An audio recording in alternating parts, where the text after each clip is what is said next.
राधे। हरे कृष्णा। कैसे हो आप सभी लोग? आशा करती हूँ आप सभी परम मंगल में होगे, स्वस्थ होगे, अच्छे होगे। आज मैं बात करने जा रही हूँ साल की आखिरी एकादशी यानी कि सफला एकादशी। जैसे कि नाम से ही प्रतीत होता है कि इस एकादशी का व्रत रखने मात्र से, इसकी कथा और मातम करने मात्र से, पढ़ने मात्र से आपके सारे काम सफल होते चले जाते हैं। माना कि ये साल की आखिरी एकादशी है, लेकिन ज्योतिष के अनुसार जो हम लोग साल का प्रारंभ मानते हैं वो हम लोग अप्रैल से मानते हैं।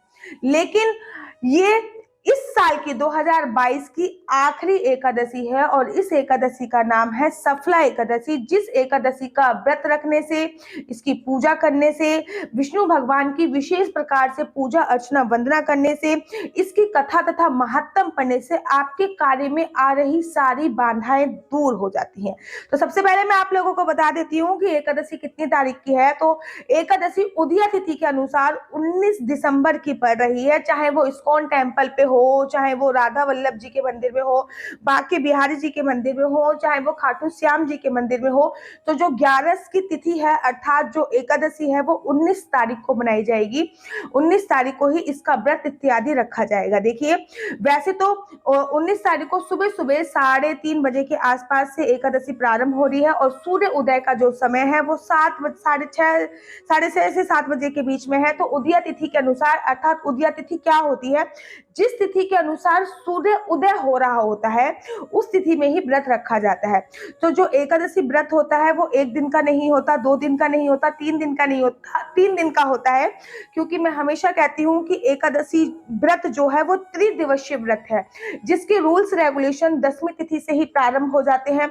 जिसकी जो व्रत की चीजें हैं वो 10वीं तिथि से हमें करने प्रारंभ कर देनी चाहिए। जैसे कि 10वीं तिथि की रात्रि को हमें किसी भी प्रकार का भोजन नहीं करना चाहिए। अगर भोजन करना भी है आपको तो जब तक सूर्य अस्त नहीं हो जाता उससे पूर्व ही आपको भोजन करना है। ज्यादा से ज्यादा 6 बजे के बाद आपको 10वीं तिथि को भोजन नहीं करना। जैसे कि फॉर एग्जाम्पल 19 तारीख को एकादशी है तो आपको 18 तारीख को ही भोजन सूर्य अस्त होने से पूर्व ही कर लेना है। भोजन में किसी भी प्रकार का लहसुन, प्याज, मांस, मदिरा का उपयोग नहीं करना है।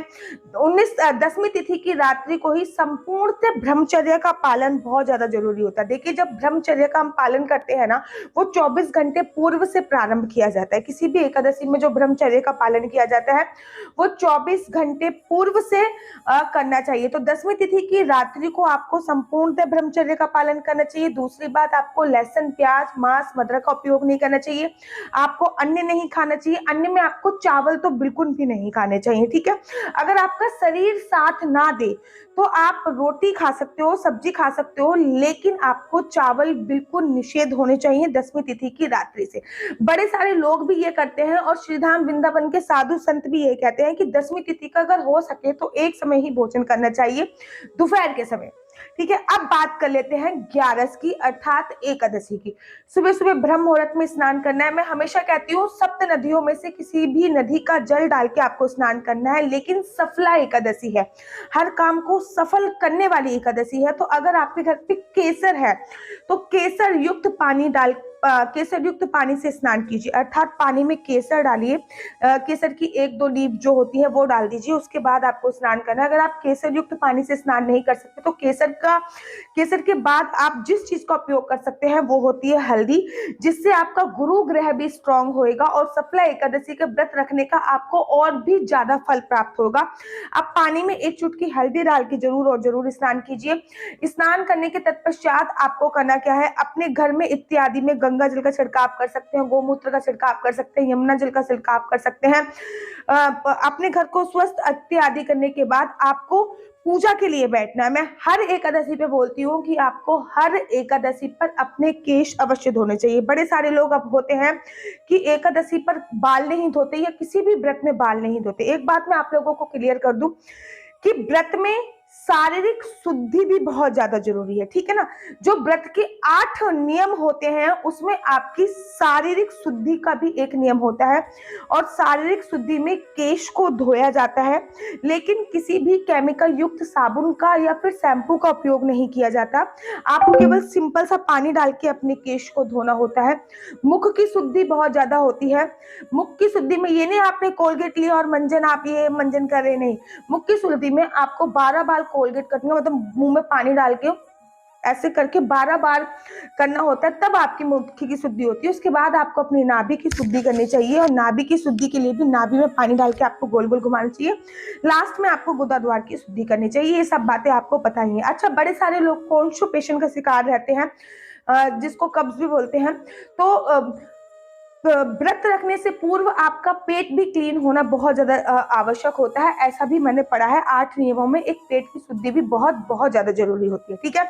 अब आपको सुबह सुबह स्नान करने के तत्पश्चात करना क्या है। स्नान करने के बाद आपको पीले रंग के वस्त्र धारण करने। हर एकादशी पर आपको येलो कलर के ही कपड़े पहनने चाहिए, बहुत ज्यादा अच्छे होते हैं। अगर येलो कलर की प्रधानता ना हो आपके पास, येलो कलर के कपड़े ना हो आपके पास, तो आप रेड एंड व्हाइट कलर का भी चयन कर सकते हैं, लेकिन येलो कलर सबसे ज्यादा इंपॉर्टेंट कलर होता है। उसके बाद आपको अपने बाल गोपाल, लड्डू गोपाल को भी केसर युक्त पानी से स्नान कराना है, और केसर युक्त चंदन का तिलक लगाना है, और अपने घर के मुख्य द्वार पर केसर युक्त स्वास्तिक बनाना है, क्योंकि साल की आखिरी एकादशी है और आपको काम भी सफल करना है, तो केसर युक्त स्वास्तिक बनाइए।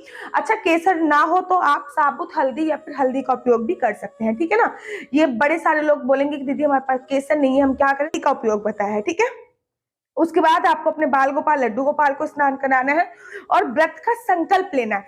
किसी भी व्रत में व्रत का संकल्प बहुत ज्यादा जरूरी है। व्रत का संकल्प कैसे लिया जाता है, पहले वो मैं आप लोगों को क्लियर कर दूं। वैसे तो चावल से व्रत का संकल्प लिया जाता है, लेकिन एकादशी पे चावल का उपयोग नहीं होता, इसलिए हम लोग जौ ले सकते हैं, तिल ले सकते हैं, 1 या 2 का सिक्का ले सकते हैं, पुष्प ले सकते हैं, सुपारी ले सकते हैं। हाथ में रखना होता है, सीधे हाथ में वो आपको रखना होता है, और आपको श्री विष्णु श्री विष्णु श्री विष्णु 3 बार बोलना होता है। उसके बाद आपको बोलना होता है कि जो आपका नाम है, जैसे कि मेरा नाम आशु चौहान है, मेरे पति का नाम, क्योंकि मेरी शादी हो गई है तो पति का नाम इंक्लूड होगा। अगर मेरी शादी नहीं हुई होती तो मेरे पिता का नाम इंक्लूड होता। मेरे पति का नाम ये है, मैं इस निवास स्थान पे हूँ। जिस निवास स्थान पे आप होते हो उस टाइम पे उस निवास स्थान का नाम बोलना होता है। जैसे कि अगर मैं पूना में होंगी तो पूना का नाम बोलूंगी, मैं वृंदावन में हूँ तो मैं वृंदावन का नाम बोलूंगी, ठीक है ना। उसके बाद आपको जैसे ही आपको व्रत रखना है, जैसे कि आपको फलाहार से व्रत रखना है, तो मैं फलाहार से आज व्रत का संकल्प ले रही हूँ, मैं दूध से व्रत का संकल्प ले रही हूँ। जैसे भी आपको व्रत रखना है आप उसका संकल्प ले लीजिए, और वो जो सामग्री आपके पास है उसको एक लोटे में डाल दीजिए। उसके तत्पश्चात आपको करना क्या होता है, उसके बाद आपको एकादशी की कथा की किताब आती है, एकादशी की कथा जरूर पढ़नी होती है। तो सफला एकादशी है तो आपको सफला एकादशी की कथा जरूर पढ़नी है, और सफला एकादशी के लिए आपको 1 चमत्कारी दिया अवश्य जलाना है। उसमें 1 चुटकी हल्दी डालनी है, कलावे की जोत जलानी है, और दिया प्रज्वलित कर देना है। जो भी आपकी मनोकामना होती है उसको मांगते हुए आपको दीप प्रज्वलित करना है। 1 चुटकी हल्दी जरूर डालनी है, ठीक है। साथ ही के साथ दीप जब भी आप प्रज्वलित करें एकादशी पे, ध्यान रखिए कि उसके नीचे आपको, वैसे तो चावल बिछाए जाते हैं, लेकिन एकादशी पर चावल किसी भी प्रकार से उपयोग में नहीं होता, इनफैक्ट देखना भी नहीं चाहिए चावल। तो आप उसके नीचे तिल लगा सकते हैं, गेहूं लगा सकते हैं, या फिर रंगोली बनाकर आप दीप प्रज्वलित कर सकते हैं। अब पूरे दिन आप विष्णु सहस्त्रनाम का जाप कर सकते हैं, ओम नमो भगवते वासुदेवाय का जाप कर सकते हैं। पूरे दिन किसी की चुगली, निंदा इत्यादि आपको नहीं करनी होती है। आप विष्णु चालीसा चला सकते हैं। टीवी पे आप देखिए, उस दिन सोमवार भी है तो हर और हरि के मिलन का भी दिन है, और भगवान शिव के साथ साथ अगर विष्णु भगवान की भी इस दिन पूजा अर्चना वंदना कर ली जाए तो बहुत ज्यादा सर्वोत्तम माना जाता है। और वो एकादशी बहुत ज्यादा सर्वोत्तम मानी जाती है जो सोमवार को पड़ती है, क्योंकि इस दिन भगवान शिव के साथ साथ विष्णु भगवान के साथ साथ भगवान शिव की भी पूजा का विशेष विधान होता है। भगवान विष्णु की पूजा करने के बाद आपको 1 लोटा जल शिवलिंग पे भी चढ़ाना है, और आप हल्दी वाला जल भी चढ़ा देंगे तो बहुत ज्यादा सर्वोत्तम माना जाएगा। उसके बाद पूरे दिन आपको दीप प्रज्वलित करके पूरे दिन आपको भगवान के नाम का स्मरण करना है। शाम को आपको सूर्य अस्त से पहले, जब सूर्य अस्त हो जाए उससे से पहले फलाहार कर लीजिए। कुट्टू का आटा खा सकते हैं, सिंगाड़े के आटे का हलवा खा सकते हैं। जिनका बीपी वगैरह लो होता है, नमक खा सकते हैं, सेंधा नमक, ठीक है ना। लेकिन सेंधा वो समा के चावल नहीं खाए जाते हैं, इस बात का ध्यान रखना है। आलू खा सकते हैं और दही खा सकते हैं, लेकिन सूर्य अस्त होने से पूर्व ही आपको भोजन कर लेना चाहिए, इस बात का आपको ध्यान रखना है। भोजन का ये जो फलाहार होता है ये कर लेना चाहिए, इस बात का आपको ध्यान रखना है। और एकादशी पर आपको कम से कम एक पहर तक जगना चाहिए। रात्रि 4 पहर की होती है, 10 साढ़े 10 बजे तक एक पहर होता है, 12:30 बजे तक दूसरा पहर होता है, फिर तीसरा पहर होता है, फिर चौथा पहर होता है, ठीक है ना। कहते हैं चौथे पहर से पूर्व जगना बहुत ज्यादा सर्वोत्तम होता है। तो हो सके तो पूरी रात जागरण कीजिए। अगर पूरी रात जागरण नहीं कर सकते हैं तो कम से कम एक पहर तक तो जगना चाहिए, और एक पहर तक जग के आप महामृत्यु मंत्र का जाप कर सकते हैं, क्योंकि सोमवार है। महामंत्र का जाप कर सकते हैं, हरे कृष्णा कृष्ण कृष्ण हरे हरे, हरे राम राम राम हरे हरे का भी जाप कर सकते हैं। उसके तत्पश्चात आपको अगले दिन, नेक्स्ट डे की मैं बात बता रही हूँ, अगले दिन आपको पोहा बना सकते हैं, आप चावल बना सकते हैं, आप खीर बना सकते हैं। चावल से व्रत का पारायण करना होता है। जो पारायण का टाइम है वो आपको मतलब 20 तारीख को आपको व्रत का पारायण करना है। 7 बजे से लेकर 10 बजे तक के बीच में व्रत का पारायण करना है। बड़े सारे लोग पूछते हैं दीदी ये पारायण क्या होता है? अर्थात व्रत को विश्राम करना है, व्रत को खोलना है। एक पर्टिकुलर टाइमिंग होती है, उस टाइमिंग पर अगर आप व्रत खोलते हैं तो एकादशी के व्रत का संपूर्ण फल आपको प्राप्त होता है। सबसे पहले भगवान विष्णु की जो भी प्रतिमा आपके घर पे है, लड्डू गोपाल है, उसको, उस लड्डू गोपाल को स्नान कराइए, और उनके स्नान का जो जल है वो पी के व्रत का आपको पारायण करना है। सेकंड, आपको खाना क्या है? आपको चावल से युक्त कोई भी चीज द्वादशी पर खानी होती है, जो कि बहुत ज्यादा जरूरी होती है। चाहे वो खीर हो, चाहे वो राइस हो, चाहे वो पोहा हो, XYZ वो कुछ भी हो सकता है, वो आपके ऊपर निर्भर करता है। तीसरी बात, आपको सबसे पहले किसी को डोनेट करना है, दान करना है, या घर पे किसी को भोजन के लिए इनवाइट करना है। पहले किसी और को खिलाना है, फिर खुद खाना है। अच्छा, एक लेडीज ने मुझसे पूछा था मेरे पति ही ब्राह्मण है, मैं उनको खिला दूं तो? ऐसा नहीं होता। घर के बाहर अन्न जाना चाहिए, ठीक है ना। घर के अंदर अन्न का कोई मोल नहीं होता। घर के अंदर आप घर के रिश्तेदारों को बुला के खिला दो, कह दो हमने तो इतने लोगों को खाना खिला दिया, ऐसा नहीं होता। घर के बाहर जो अन्न जाएगा, दान आपका वो लगेगा, ठीक है ना।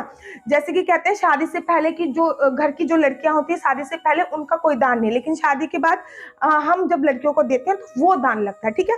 तो आप किसी भी ब्राह्मण को भोजन करा सकते हैं, खाने से पूर्व हम किसी भी बच्चे को भोजन करा सकते हैं, किसी भी नीडी व्यक्ति को भोजन करा सकते हैं जिनको जरूरत हो। अगर भोजन नहीं ले रहे हैं वो, तो आप सूखा खाना भी दे सकते हैं। अगर सूखा खाना भी अवेलेबल नहीं है उस टाइम पे, तो आप पैसे निकाल के रख सकते हैं कि बाद में हम उनको इस नाम से पैसे दे देंगे, और उसके बाद आपको व्रत खोलना चाहिए या फिर कुछ खाना चाहिए। जो भी पारायण का खाना है, जो भी आप बना रहे हो, उसमें किसी भी प्रकार का लहसुन प्याज का उपयोग नहीं होना चाहिए। हाँ, अगर आपके घर पे लहसुन प्याज का उपयोग होता है तो आप द्वादशी की शाम को लहसुन प्याज का उपयोग कर सकते हो। तो इस तरीके से आपको संपूर्णतः एकादशी का व्रत का नियम का पालन करना चाहिए। मैंने कहा ना, एकादशी का जो व्रत होता है वो त्रिदिवसीय व्रत की श्रेणी में आता है।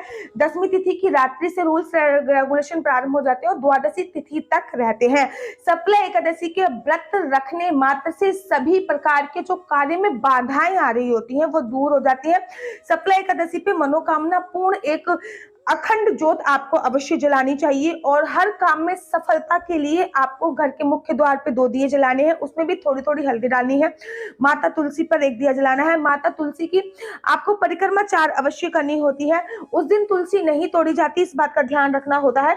और आशा करती हूँ कि आपको सारी जानकारी इस पे मिल गई होगी। अगर आपको एकादशी से संबंधित और भी कोई जानकारी चाहिए तो आप मेरी इंस्टाग्राम ID डॉक्टर आशु दीदी पर जाकर मुझसे संपर्क कर सकते हैं। आप इंस्टाग्राम पे जाइए, डॉक्टर आशु दीदी सर्च कीजिए, मेरी ID आप लोगों को मिल जाएगी। वहां पे आप मुझसे मैसेज कर सकते हैं और मैसेज में आप मुझसे क्वेश्चन पूछ सकते हैं।